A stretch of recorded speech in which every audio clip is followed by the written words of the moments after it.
TV న్యూస్కు స్వాగతం. నేటి వార్తలు. కర్నూలు జిల్లా గూడూరు నగర పంచాయతీ పరిధిలో ఉన్న పడమర బీసీ కాలనీలో గత 25 సంవత్సరాల నుంచి నిలిచిపోయిన ముస్లిం మైనారిటీ షాదీఖానాను నేటితో మోక్షం కలిగిందన్నారు. టీడీపీ నాయకులు గూడూరులో ముస్లిం మైనారిటీ షాదీఖానా లేక ప్రజలు చాలా ఇబ్బందులు పడుతున్నారని ముస్లిం పెద్దలు నాయకుల దృష్టికి తీసుకుపోగా టీడీపీ నాయకులు వీలైనంత త్వరగా షాదీఖానా పూర్తి చేస్తామని, ఎన్నికల ముందు ఇచ్చిన హామీలు నెరవేరుస్తామని కోడుమూరు నియోజకవర్గం ఎమ్మెల్యే బొగ్గుల దస్తగిరి చెప్పారు. వారి ఆదేశాల మేరకు టీడీపీ నాయకులు మరియు ముస్లిం పెద్దలు ఈ రోజున పడమర బీసీ కాలనీలో నిలిచిపోయిన షాదీఖానాను సందర్శించారు.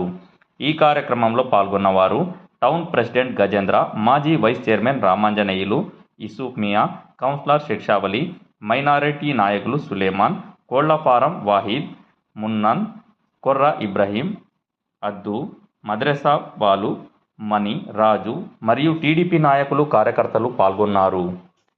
9 న్యూస్తో రిపోర్టర్ నజీర్. మనము ముస్లిం సోదరులందరూ వచ్చి నాకు ఫోన్ వచ్చిందాక గడకు వచ్చినది ఇలా పడిపోయినది, ఎన్నో ఏళ్ళుగా పెండింగ్ లో పడిపోయినది. అప్పట్లో మీరే ఒక 50,000 ఇచ్చి స్థలదానాన్ని కార్యక్రమాన్ని మీరే పొందుతున్నారు.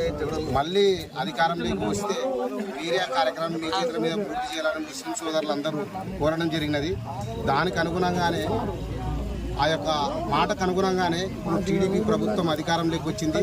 మాట నిలబెట్టుకున్న కొరకు ఈ యొక్క విష్ణువర్ధన్ రెడ్డి గారు ఈ యొక్క కార్యక్రమం మీరు వెళ్ళి చూసి రండి, దాని ఎస్టిమేషన్ ఎంత అవుతుంది ఎంత లేదని చెప్పి వేసుకొని రండి. ఎమ్మెల్యే నిధుల కింద మన బొగ్గుల దస్తగిరి గారి యొక్క ఎమ్మెల్యే నిధుల కింద అవసరమైతే ఎమ్మెల్యే నిధులు అనుకుంటే లేట్ అవుతాం అనుకుంటే కూడా సొంత నిధులను ఖర్చు పెట్టి విష్ణువర్ధన్ రెడ్డి గారు సొంత నిధులను ఖర్చు పెట్టి కూడా ఈ యొక్క షాదీఖానా కార్యక్రమాన్ని పూర్తి చేయటకు ఆయన ఇచ్చిన మాట నిలబెట్టుకునే కొరకు ముస్లిం సోదరులకు అందరికీ మాట ఇచ్చినాడు. ఆ మాట నిలబెట్టుకోవడానికి కార్యక్రమాన్ని మొదలుపెట్టబోతున్నాడు. మీరందరూ కూడా విష్ణువర్ధన్ రెడ్డి నాయకత్వాన్ని, బొగ్గుల దస్తగిరి నాయకత్వాన్ని బలపరచాలని మనస్ఫూర్తిగా కోరుకుంటున్నాను.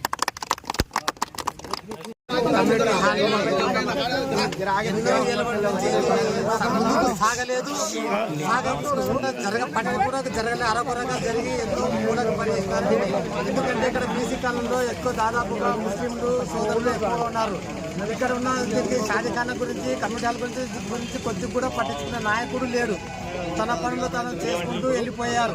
ఈ టీడీపీ హయాంలో ఉన్న మన ఇన్ఛార్జ్ విష్ణువర్ధన్ రెడ్డి గారు 20 ఏళ్ల సంవత్సరం కిందటే దీనికి స్థలదాతగా అతను ఎంతో సాయం చేసి అప్పట్లోనే నేను చేస్తాను అని మనకు ప్రయత్నం చేసుకుంటూనే వచ్చారు. కానీ అతని యొక్క మన సారథ్యంలో అతను కొన్ని అప్పుడు అవకాశాలు రాలేదు. ఇప్పుడు అతని మొత్తం అవకాశాలు అతని చేతిలో ఉన్నాయి. అతను అందుకు ధైర్యంగా ఎలక్షన్ రాక మునపే ఈ ముస్లిం సోదరులకు నేను ఖచ్చితంగా అన్ని ఇది షాదీఖానా గురించే కాదు, మరి శ్మశాన వాటిగా ఉన్న బ్రిడ్జి గురించి కానీ, శ్మశాన కాంపౌండ్ హాల్ గురించి కానీ ఏ విషయంలో నేను మిమ్మల్ని ముస్లిం సోదరులకు నేను అన్యాయం చేయను అని కంఠపదంగా ఆ ఇఫ్తార్ హిందులో మాట ఇవ్వడం జరిగింది. అంతకుముందు కూడా మనం కలిస్తూ కూడా అదే మాట కూడా చెప్పారు. అతను అందుకోసమే ఈ రోజు కూడా మేము పోయి చూసి మన యొక్క షాదీఖానా చూసి రండి, దాని యొక్క ఉన్న ఏమి ఎస్టిమేషన్ తీసుకొని వస్తే నేను దాని గురించి ఆలోచన చేస్తాను. ఆలోచన చేసి మొత్తం పనిని తొందరలోనే ముగించగలనని అతను విష్ణువర్ధన్ రెడ్డి గారు మనకి ఇక్కడికి పంపించారు. అందుకోసమే మనము ముస్లిం సోదరులు, మన ఇతర అన్ని తెలుగుదేశం పార్టీ కార్యకర్తలు, విష్ణు సేన, జనసేన అందరు నాయకులు ఇక్కడికి వచ్చేసారు. వచ్చి మన షాదీఖానా చూసి అయ్యో చాలా కాలం అయిందని వాళ్ళు కూడా మదన పడుతున్నారు. దయచేసి మన ఎమ్మెల్యే గారు దస్తగిరి గారు, మరి మన ఎంపీ గారు నాగరాజు గారు, వీరందరూ కలిసి మన విష్ణువర్ధన్ రెడ్డి ఆధ్వర్యంలో మనకి షాదీఖానాను త్వరలో ముగించగలరని, మరియు శ్మశాన వాటిక కాంపౌండ్ హాల్ బ్రిడ్జిని త్వరలో ముగించగలరని ప్రార్థిస్తున్నాం. మా ముస్లిం సోదరులందరూ కలిసి ధన్యవాదాలు. జై తెలుగుదేశం, జై హిందూసేన. ఇప్పుడు